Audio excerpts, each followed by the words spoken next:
Hey, what's up, church? Just doing a little devotional that I'm going to do every day this week, right? So this week, depending on where your background's from, for some of us, it's Passion Week.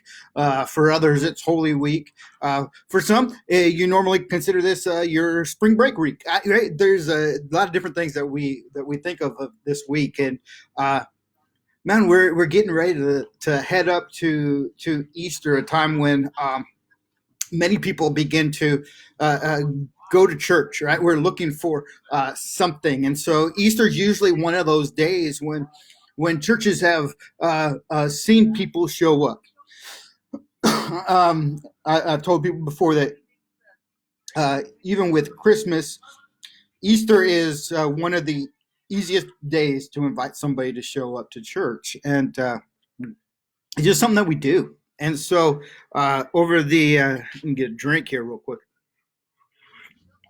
Over this week, what I'd like to do is while we're at home, just kind of walk through the week that Jesus had leading up to his death, burial, and resurrection, until we get to Sunday and we celebrate together live through our stream. And so today, I just like to go back one day and then today. And these are not going to be long. They're going to be rather brief. And here's what it's not going to be. It's not going to be a long theological discussion on what every aspect of those days meant, but more of a these are Conrad's thoughts.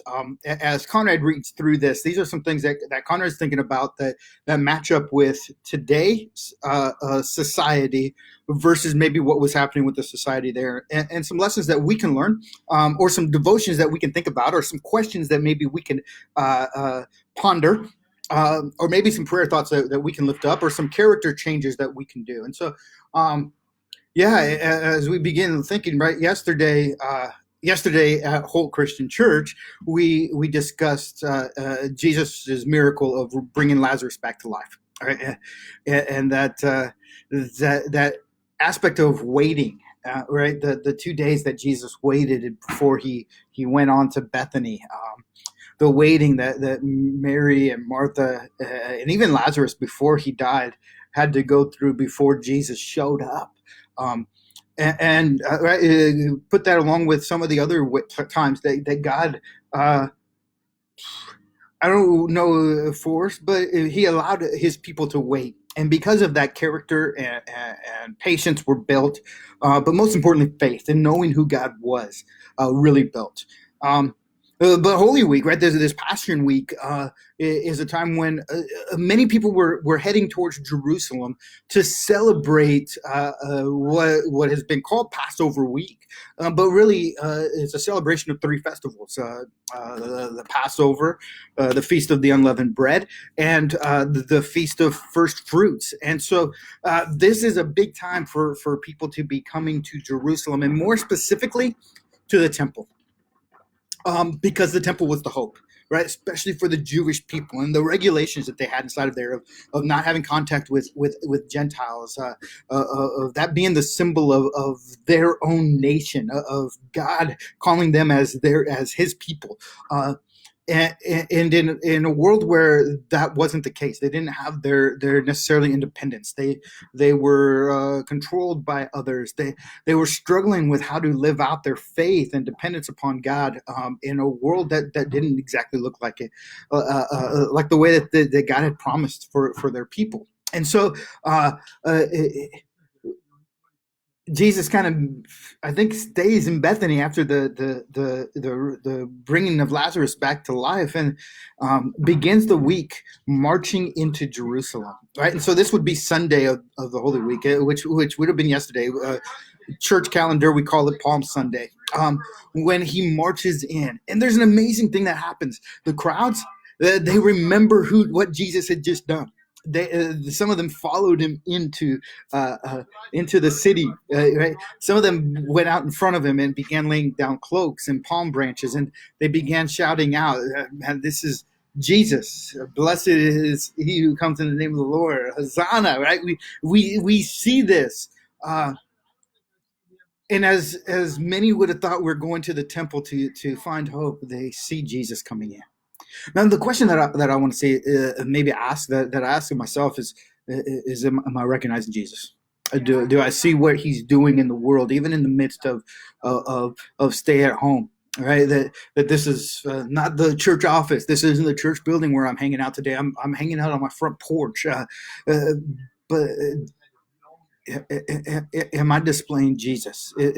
Do I see Jesus? Do I see his movement? And so that Monday, right, we see Jesus goes and he walks through. Man, there's even discussions, right, where the scribes and the Pharisees tell him in the Gospel of John, man, tell them to be quiet. And probably out of fear, what's going to happen if those governing amongst us begin to see you causing this uprising? Tell them to be quiet. And I love what Jesus says. He says, man, if they didn't cry out, then the very rocks would. I can't shut up the noise. I can't hide myself. I can't be not seen. Man, and in a day when many of us are wondering what's going to happen, and our churches have been scattered, right? As people, we've been scattered away from the building. We've been scattered from that central place that we called people to. Do we still see Jesus walking in? Because the truth of the matter is that he still does. He still marches in, and if you and I won't proclaim him, then Paul says in Romans that creation will scream out. Jesus says the rocks will cry out. What we see around us will reveal God, will reveal Jesus, and he is still that messenger of hope. Man, the day ends with him getting to the temple, looking around, and then going back to Bethany. Right, going back and from the night that leads us to Monday, right? Which many of you have heard the stories as he comes back into Jerusalem. Right, he goes back to Bethany, and then Monday he's going on Sunday night, and then Monday he's going to head back into Jerusalem. And as he's going in, man, he's hungry. I was hungry, and so he goes to a fig tree to bear some to grab some fruit off of it, but the fig tree's not producing fruit. And we're told in Scripture that it wasn't the season for figs, but Jesus still does something. He curses the tree. He gets angry at it because it's not doing what it was supposed to do, which I think fits in really clear with the other thing that many of us recognize from Holy Week, and that's Jesus going into the temple and overturning tables and getting mad at the money changers. Right. His anger is what this is supposed to represent, what this is supposed to be doing, isn't doing it. You're not being what you were created to be, right? And so Jesus says, don't you know my Father's house is to be a house of prayer, not a den of robbers? You've turned it into a den of robbers. And as Jesus overturns the tables, man, lame people begin to walk again. Blind people begin to see again. Children begin crying out.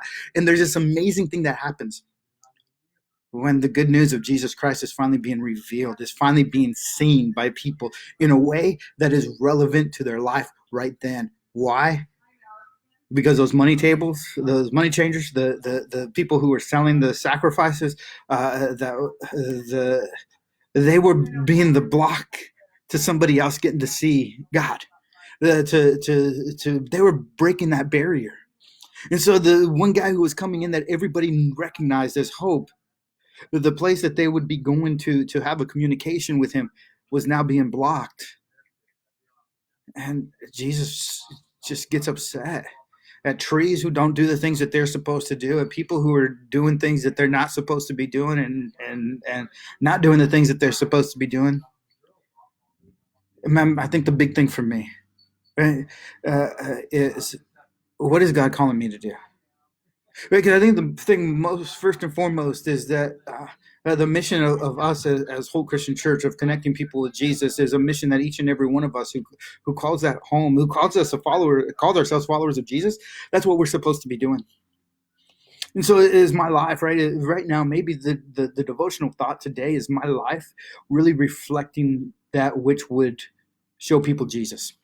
Um, and that can happen even with our stay-at-home orders, right? Of talking to neighbors, of reaching out to them, of if you're at the store, picking up something for them, of showing care for them. If somebody needs something, to go over and do it. That this is the ideal time for us to be sharing Jesus and pointing them to it. Right, inside of these times, right? And I've listed the scriptures up top in the description, and so hopefully it's there. If not, I will make sure that it gets put into one of the comments down here. But Jesus addresses unbelief, right? And there's some right now who's questioning what is going on here. The truth of the matter is that Jesus is still Jesus, and God's still God. And the fact of the matter is that His good news is still good news. And the brokenness of this world is something that Jesus can overcome at any point in time, through any circumstance that happens here. And so when there's unbelief, man, Jesus is the answer to that. He doesn't need us to fight for him. He doesn't need us to scream. He doesn't need us to gather into buildings. He just needs us to see him and then point other people to him. He can do the rest. He can do everything else. We just need to do what we're called to do. And so if it's bearing fruit, right? If it's bearing fruit, let's be a people who bear fruit. If it's removing barriers, let's be a people who remove barriers. If it's simply laying down the palm branches in our coats so that Jesus can have an entry in, let's do that. If it's singing his praises, let's sing his praises. And so maybe it's writing on our sidewalks. Maybe it's posting on our social media places. Maybe it's calling somebody and telling them that, hey, I'm thinking about you and Jesus thinks about you. Man, I think that we have a unique opportunity right now to be the church. And so I'm going to encourage you, hey, think about those things. Read over those scriptures today if you want. Send some chats on here later on if you're watching this video later. And let's just begin that discussion this week. Let's march to our celebration of the resurrected Jesus, of Jesus conquering death and sin and opening the gates of heaven to us. Let's begin that now. And let's walk towards that together. And let's follow Jesus into Jerusalem and see how it changes our life. Hey, I love you guys. Just one more thing as we walk out of here, you're going to be seeing some posts over the next few days as well. Pictures of us putting together an Easter experience for you with your kids.